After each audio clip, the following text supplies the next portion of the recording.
السلام علیکم۔ آج بدوار ہے، اکتوبر کی پہلی، ربیع الثانی کی 7 اور اسود کی 17 تاریخ۔ پیش خدمت ہیں آج کی اہم سرخیاں۔ اننت ناگ میں وزیر اعلیٰ عمر عبداللہ نے 64 کروڑ کی 15 واٹر سپلائی اسکیموں کا کیا افتتاح۔ عوام کے ساتھ کیے گئے وعدوں کو پورا کرنے کی دی یقین دہانی۔ عوامی توقعات پر پورا اترنے کا کیا عزم۔ ہندوستان کو ترقی یافتہ بنانے کے لیے نوجوانوں کا اہم کردار۔ لیفٹیننٹ گورنر یووا شکتی کو سراہتے ہوئے مزید ترقی میں متحرک ہونے پر دیا زور۔ وزیر اعلیٰ سکینہ اتو نے کشمیر یونیورسٹی میں طالب علم دوست ماڈل بنانے پر دیا۔ یونیورسٹی کے کام کاج کا لیا جائزہ، ہر ممکن تعاون کی دی یقین دہانی۔ MLA حویلی اعجاز احمد جان سے عوام کی بہت ساری امیدیں وابستہ۔ پہلی فرصت میں سڑکوں کے معاملہ میں ٹھیکیداروں پر ترس نہیں، عوام کے ساتھ کیے گئے وعدے کے مطابق شکنجہ کسنے کی ضرورت۔ لیہ میں حالیہ تشدد کے بعد 3 اکتوبر تک موبائل انٹرنیٹ معطل کرنے کا حکم نامہ جاری۔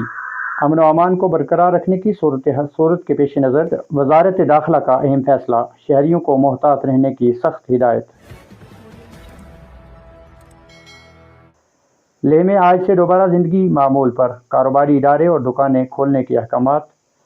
10 بجے سے شام 6 بجے تک دی گئی راحت، حالات کو دیکھتے ہوئے مزید ڈھیل کی امید۔ چنڈک سے منڈی تک سڑک پر تارکول بچھانے کے کام میں تاخیر سے عوام میں تشویش۔ MLA حویلی سے مداخلت کی اپیل، کہا موسم اب دن بدن ہوگا سرد، بہانے بازی مت کریں، ٹھیکیدار کا نوٹس لیں عوام۔ راشن کارڈوں کی سائٹ بند ہونے سے راشن کارڈ ہولڈر پریشان، ضلع ترقیاتی کمشنر کی وساطت سے لیفٹیننٹ گورنر سے سائٹ دوبارہ کھولنے کی اپیل۔ اندراج و اخراج، تصحیح یا پھر دوسرے اہم کاموں میں سائٹ بند ہونے سے پیش آ رہی ہیں مشکلات، حکومت انتظامیہ کے سامنے نظر آ رہی ہے بے بس۔ BSF کے جوانوں نے دیا خون کا عطیہ، خدمت خلق کی قائم کی مثال۔